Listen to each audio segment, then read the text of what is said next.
Bitcoin price is holding up well, but where is the volume going to come from?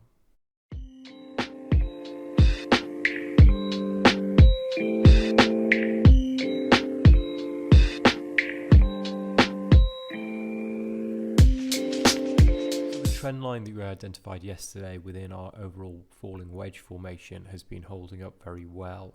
However, it is important to point out that we are actually still tracking downwards, as bullish as both of these formations actually are. We identified that the issue behind this in yesterday's analysis is this incredibly flat volume. There are multiple reasons for this, including inflation and policies like the end of student loan forgiveness, etc., reducing the retail market's spare cash. Institutions and big capital are being strangled by the regulatory picture in the US. It's almost impossible for them to invest in crypto post the FTX collapse, and the risks are too high, and there's strong political pressure around crypto at the moment. I mean, we saw this story just yesterday where Elizabeth Warren is effectively blaming cryptocurrency for the fentanyl crisis in America. I mean, in 2023, it's really quite amazing that people are still making this argument that Bitcoin facilitates crime, despite being completely transparent and having open transaction records. However, it shows that lack of understanding and a lack of understanding of the equality and of also the freedom and transparency that Bitcoin actually presents. So the case study of Bitcoin, its reason to exist, is actually being completely misunderstood by people who are politically using it as a pawn. Effectively, we have a situation where crypto is now a wedge political issue. So you have on one hand the Republicans who are pro-crypto, and then on the other hand you have, bizarrely, the progressives and the Democrats who are against it. I think we're going to have to therefore look elsewhere for the larger volume to come in, as we can't rely on the US institutions given the political climate and given the regulatory climate that they're facing.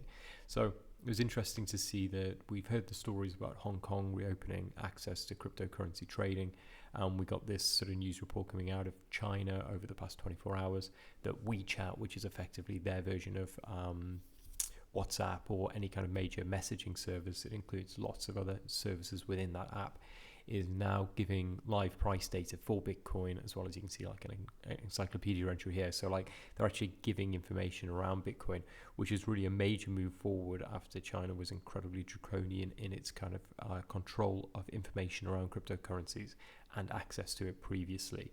The other thing that we've seen that potentially is going to be bullish is over in the EU. We've got this MiCA law, which basically is the first major individually tailored crypto regulations. Whilst there are multiple issues within this, it's still ultimately a positive because it allows companies and large institutions, banks, etc., to interact with cryptocurrency knowing what the rules are. The problems in the States have been that there is no clarity on the actual rules, hence companies like Coinbase or Ripple, or even, as we covered, I think at the start of the week, Grayscale, ending up in legal battles, breaking rules or regulations that they didn't even know existed. Let's go back to the chart. So what we have today, or what we're anticipating, is that we're currently bouncing from the trend line. That should put us in line to test the upper trend line. We'd expect to do that around 27,900. And that could be either today or over the weekend. We'd usually warn against the weekends because of the low volume. However, the entire situation is low volume, so it's probably not going to make a difference. The way to identify how volume is going to affect price, therefore, becomes relative measures. So we would look at the RVI down here. What this has done is shown us this breakout through the trend line, but also this resistance in the relative volume.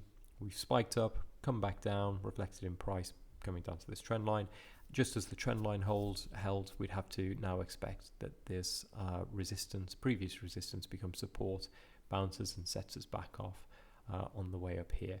So that's how I'm going to measure the volume over the weekend, and I imagine that hopefully we're going to see this bounce, which will be reflected in price, pushes up to this trend line, and ultimately what we want to see is breaking this trend line and setting us off for the next leg up over the next few months.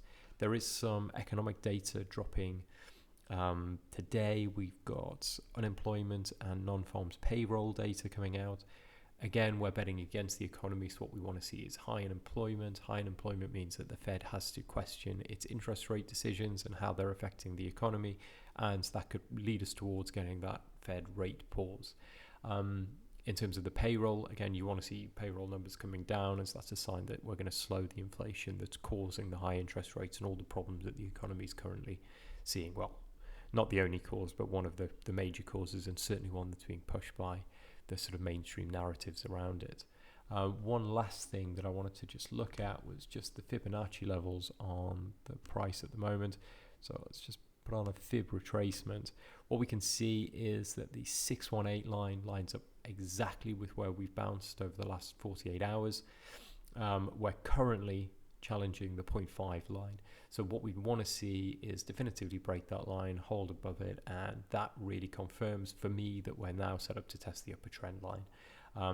In terms of a breakout, I think the fib also gives us a couple of excellent targets here, which kind of tie up with, you can see these historical levels where this is hit here and here, and also this upper line tying in with this top of this wick.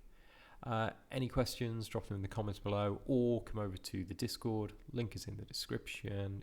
You get to ask us any questions about this. We can talk live, but also you get access to all of our signals or market scanners, our customized news feeds, everything else that we do, all for free. Thanks. Bye.